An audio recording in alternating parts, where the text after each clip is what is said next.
Pink salt, তার সাথে সাথে দিয়েছিলাম একটু ধনেপাতা আর সেদ্ধ আলু, যাতে বাইন্ডিংটা ভালো করে হয় আর ধনেপাতাতে তো ফ্লেভারটা ভালো আসে।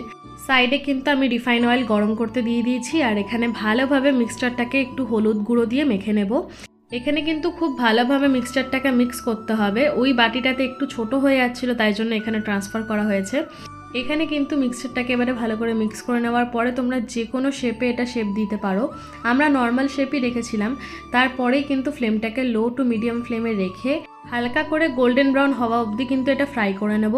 ব্যাস, তাহলেই কিন্তু আমাদের খাওয়ার জন্য একটা সিম্পল আর খুব ডিলিশিয়াস একটা রেসিপি রেডি। এটাকে তোমরা গরম গরম চা বা কফির সাথে এনজয় করতে পারো অ্যাজ আ স্ন্যাক্স। তার সাথে সাথে বলে রাখি, এটা কিন্তু পুরো ভেজ ওয়েতে বানানো, তাই জন্য কারোর খেতে সমস্যা হবে না। আমি কিন্তু এখানে সাবুদানার বড়াটা সার্ভ করেছিলাম একদম ভেজ ওয়েতে বানানো বাদাম চাটনির সাথে। আজকে ভিডিওটা এটুকুই থাক, দেখা হবে একটা নতুন ভিডিওতে। সবাই খুব ভালো থাকবে, বাই।